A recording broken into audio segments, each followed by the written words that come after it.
Now, we understand that the great tribulation has not happened yet, but we know that Jesus had just started to break the seals only, and breaking the seals just represents the troubles that is starting to happen in the world, which is happening now. Now, we learned again about the white horse, and we learned all about the possibilities who is the rider on the white horse. You know, our research always question or always come out to be that anything that's associated with white was always something that had to deal with Jesus, about Jesus Christ. As everything filtered, white purity is always Jesus Christ. That's what the word and perception always have been. But for some reason, as we understood, that Jesus is not the rider on the white horse. But while researching what we learned last week, we know that the rider on the white horse was none other than the Antichrist all by himself. Now we're going to get to horses. We're going to ask why. We're going to learn today why John used horses as a characteristics to describe what he was seeing visually. And we will go back to our attention to the book of Job. When we touched on this, Job chapter 39. And we're going to look at verses 19 to 25. 19 to 25. I'm going to read these verses in its entirety so that you can understand. But Job 39, verses 19 to 25. Verse 19 says, "Do you give the horse its strength, or clothe its neck with a flowing mane?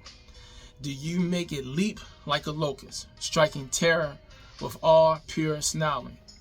Its paws fiery, rejoicing in the strength, and charged in the fray. It laughs at fear, afraid of nothing. It does not shy away from the sword. The rattles against its seat, along with the flashing spear and lance. In frenziness, excitement to eat up the ground, and cannot stand still when the trumpets sound. At the blast of the trumpets it snarls. It catches the scent of battle from afar, and it shouts of commanders and the battle of war cry." Now, this basically talking about what John is recognizing, that horses are fearless. They're very strong. They're very powerful. And they was highly respected during that time.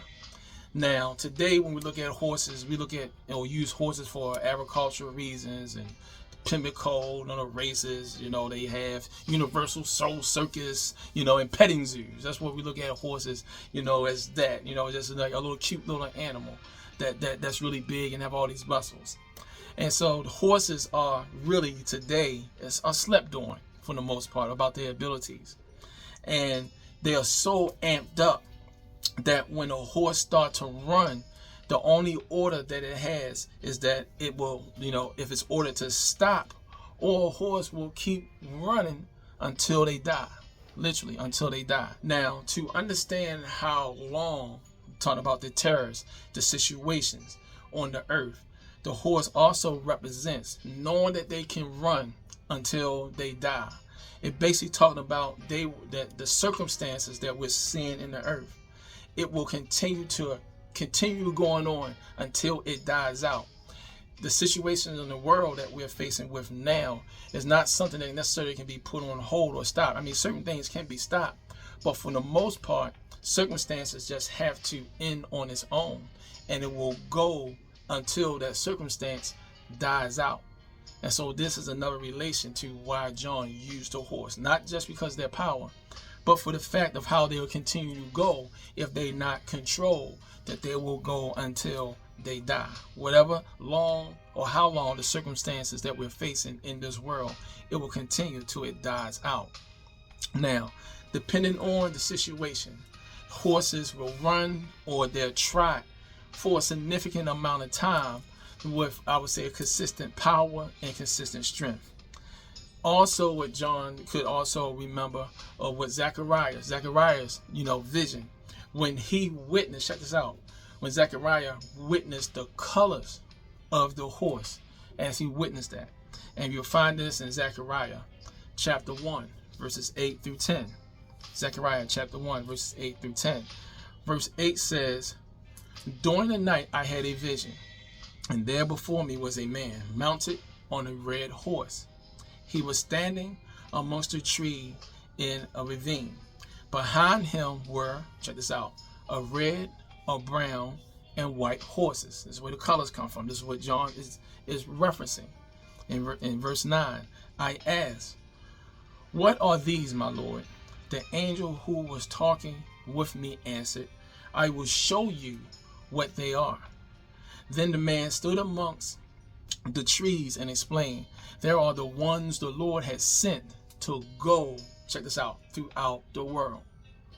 Also what it says here in Zechariah in chapter 6, verses 1 through 7. So based off of what John was recognizing, trying to describe what he was seeing, he actually nailed it based off of what Zechariah was explaining that the angel of the Lord was showing him. So this is what John was looking at, comparing the situations. Now, here we go in verse 3 in chapter 6 of Revelation. He opened the seventh seal, talking about Jesus. He opened the second seal. I heard the second living creature saying, come and see.